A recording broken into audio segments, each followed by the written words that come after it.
Assalamualaikum warahmatullahi wabarakatuh. Kembali lagi bersama saya Miftahul Huda dalam Bicara Bola. Pada kesempatan kali ini kita tidak akan membahas laga dari Manchester City ya, karena kita tahu bahwa Liga Inggris belum mulai dan laga pramusim, maksud saya laga pramusim belum mulai, dan Liga Inggris pun juga belum mulai. Maka dari itu Manchester City, para pemainnya masih ada yang liburan ataupun juga ada yang melakukan latihan individual. Namun yang menjadi topik kali ini, makanya kita akan bahas topik yang ringan-ringan, yaitu topik tentang bursa transfer. Bukan transfer yang wow seperti Erling Haaland, Calvin Phillips, maupun Marc Cucurella, maupun Ortega yang sudah masuk ke Manchester City. Kita tidak akan membahas transfer yang demikian karena sudah mainstream dan semua orang sudah mengetahuinya. Yang kita bahas adalah bursa transfer dari pemain-pemain akademi Manchester City. Ya, kita tahu bahwa Manchester City salah satu tim yang notabene sudah menjadi dikdaya di Liga Inggris dan menjadi tim yang difavoritkan di Liga Eropa. Walaupun kita tahu bahwa Manchester City belum mencicipi Liga Champions menjadi juara, kan tetapi Manchester City sudah membuat legacy. Dalam artian Manchester City membuat pemupukan di sektor pemain muda. Kita tahu youth dari Manchester City atau akademi dari Manchester City itu sangat bagus sekali. Bahkan kita tahu anak dari Wayne Rooney waktu masih bermain di Manchester United, mereka atau dia dari anak Wayne Rooney tersebut disekolahkan di Manchester City semusim atau 2 musim gitu. Ini menandakan bahwa akademi Manchester City mengalami peningkatan. Ya, kita tahu bahwa dulu di era 2003-2004 Arsenal memiliki akademi yang bagus. Sekarang berganti setelah eranya Sheikh Mansur. Manchester City berbenah menjadi tim yang menyuplai pemain-pemain hebat dari akademinya. Walaupun setiap generasi yang menjadi pemain andalan 2-3 pemain yang menjadi atau menjadi pemain jadi. Disebutkan di generasi ya Angelino lah, generasinya Angelino di era kelahiran 97 sampai 98, 97, 98 atau 99, eranya Angelino, Quique Iheanacho, terus backnya dari Atletico Madrid yang sekarang bermain untuk Tottenham Hotspur, itu merupakan akademi-akademi yang menjadi pemain inti di klubnya masing-masing. Bergeser demikian, banyak generasi-generasi mulai muncul lagi dari Manchester City, seperti generasinya Phil Foden. Kenapa saya tandai generasinya Phil Foden? Di era kelahiran tahun 2000, generasi Manchester City, akademi Manchester City sudah menjadi pokok nyata. Di situ banyak pemain-pemain yang kelahiran 2000 menjadi tulang punggung di timnya saat ini. Kita tahu Jadon Sancho, kita tahu Phil Foden, kita tahu Brahim Diaz, yang mana ketiga pemain ini merupakan 3 dari banyaknya pemain di akademi Manchester City pada eranya. Kita tahu juga bahwa Jadon Sancho dan Phil Foden membawa Inggris U17 juara Piala Eropa apa Piala Dunia gitu pada waktu masanya. Ini menandakan bahwa akademi Manchester City itu sangat bagus dan sangat seksi untuk dijadikan bahan scouting dari tim-tim atau dari klub-klub yang menginginkan para pemain muda. Ya, setelah generasinya Phil Foden, banyak pemain-pemain yang saya sebutkan tadi menjadi tulang punggung di timnya masing-masing. Dan generasi berikutnya seperti Tyler Holwood-Bills yang notabene seorang center back yang musim kemarin dipinjamkan ke Anderlecht, itu juga menjadi tulang punggung. Sekarang dia menjadi pemain incaran dari Vincent Kompany untuk klubnya di Burnley.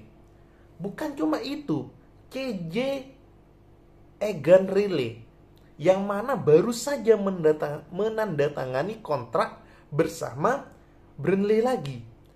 Dan kabar terbaru baru beberapa menit yang lalu, seorang Romeo Lavia, yang mana ini andalan saya sebenarnya di timnas Belgia U21, bahkan di Manchester City, di akademi Manchester City. Dia ditawari oleh Southampton dengan 10 juta euro kalau nggak salah ya, untuk bergabung bersama Southampton. Walaupun ada buyback di sini.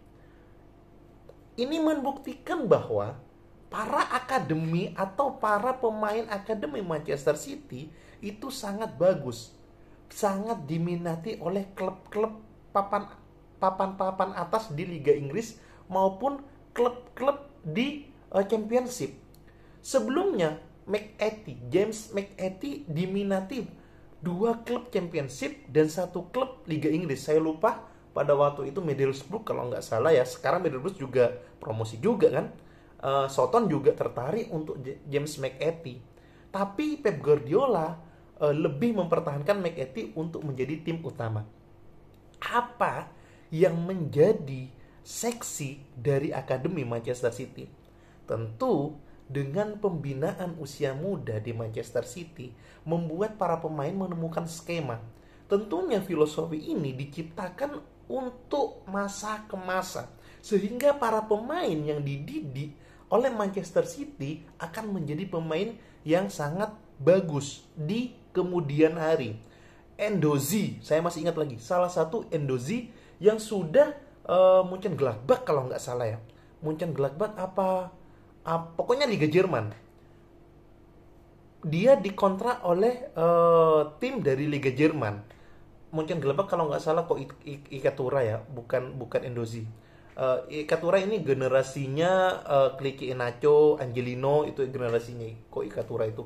Kalau Endozi ini generasinya Liam Delp, terus Luke Mbete, KJ Egan Riley, dan generasinya James McAtee. Dia dikontrak oleh salah satu klub di Liga Jerman. Maka dari itu sangat seksi sekali akademi ini. Ditambah 2 tahun berturut-turut akademi Manchester City merebut juara Liga Inggris, Liga Premier League untuk akademi 2 tahun berturut-turut.